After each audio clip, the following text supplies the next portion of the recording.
os três desafios, a nível de economia política internacional, a nível de política internacional e em termos de política doméstica.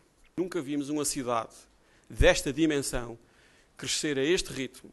Nós nunca vimos uma cidade que há 30 anos nem existia afirmar-se na economia política internacional com tanta rapidez. E uma economia produtiva aparecer em tão pouco tempo. Shenzhen mostra uma tendência de longa duração. Em 1977, a economia norte-americana valia 5,1 trilhões de dólares. 5,1 trilhões de dólares. A economia chinesa valia 500 bilhões. Hoje, a economia americana vale quase 15 trilhões de dólares. E a economia chinesa vale 5,1, 5,2 trilhões de dólares. Já viram o número? Onde é que estávamos em 77? No início da fase 3 do capitalismo. Onde é que estamos hoje? Nos últimos 30 anos, a economia internacional cresceu como nunca cresceu na história.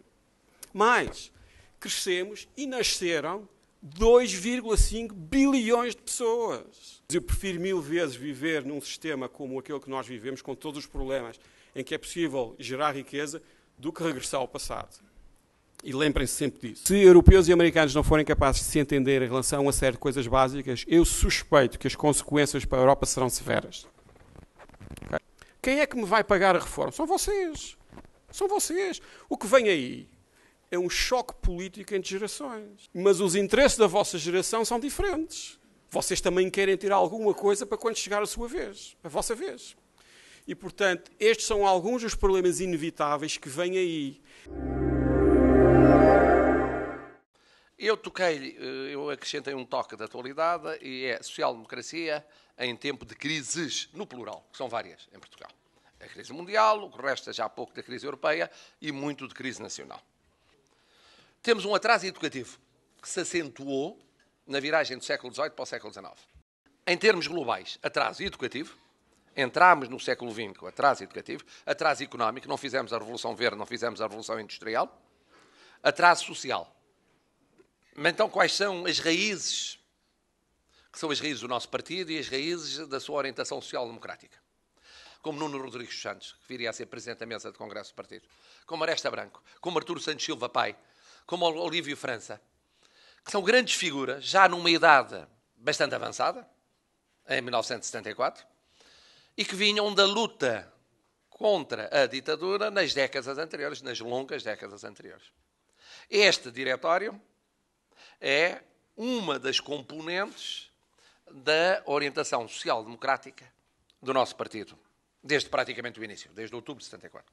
Bom, a nossa social-democracia é diferente na sua gênese da social-democracia de que vos falei no século XIX, de raiz marxista, e que deu origem a vários partidos sociais-democratas, sobretudo no norte da Europa, de alguns partidos sociais-democratas no norte da Europa. A nossa social-democracia não tem origem operária, tem origem, essencialmente, nas PMEs e nos trabalhadores do domínio da agricultura e do comércio, mas nisso não estamos sozinhos. O Partido Social-Democrata dinamarquês e o Partido Social-Democrata norueguês não nasceram de sindicatos operários ou de raiz operária. A social-democracia defende uma democracia não apenas política, como económica e social. E este é um ponto fundamental. E por isso defende a liberdade e, simultaneamente, a igualdade e a solidariedade.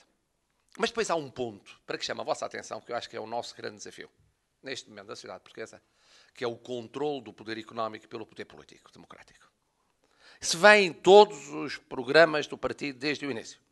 É um dos aspectos essenciais de uma visão democrática, vem aliás na Constituição, mas sobretudo uma visão social-democrática. Não pode ser o poder económico a mandar no poder político. Não pode. Uma orientação social-democrata que queira ter sucesso precisa de duas coisas e eu tenho a impressão que todas as universidades de verão terminam da mesma maneira ou quase sempre da mesma maneira. Primeiro, precisa de unidade na diversidade. O nosso partido é um partido diverso. Cada um pensa pela sua cabeça. Não há imposições stalinistas, mas há convergências que são naturalmente importantes e são crescentemente importantes em momentos críticos da sociedade portuguesa. E não basta essa unidade, é preciso alargar. Não é fechar, é alargar. E o que a Universidade de Verão, o que a JST puder fazer, o que toda a gente puder fazer, os gabinetes de estudo, aqueles que pensam, aqueles que refletem, puderem fazer, para preparar as soluções. Para esse momento, quando ele surgir, e vai surgir, é essencial, e não é essencial por nós, é essencial pela democracia, é essencial por Portugal. A senhora não se limite à ideia de que quer fazer uma coisa que no seu país tenha relevância. Não se limite a pensar, eu quero uma coisa que seja boa em Portugal. Não, não pense assim. Pense que quer fazer uma coisa que é boa em qualquer lado do mundo. Aquilo que está ali a nascer é uma instituição dedicada ao estudo de doenças que são extremamente negativas do ponto de vista dos seus efeitos nas pessoas e do sofrimento que ocasionam. Como sabem, em Portugal, neste momento, há cada vez mais pessoas que têm, de facto, acesso a seguros de saúde. E não é verdade. O Serviço Nacional de Saúde, ou o Sistema Nacional de Saúde, se quisermos falar de outra maneira, em Portugal, garante as coisas que não garantia há 20 anos. Mas o nosso sistema de saúde tem sofrido modificações muito grandes, sem que a gente discuta e chame os nomes às coisas. Por exemplo, há uma privatização sucessiva que está a ocorrer, que do meu ponto de vista não vale a pena estar a dizer que deve ser ou deve deixar de ser. Em Portugal tem hoje um papel muito importante.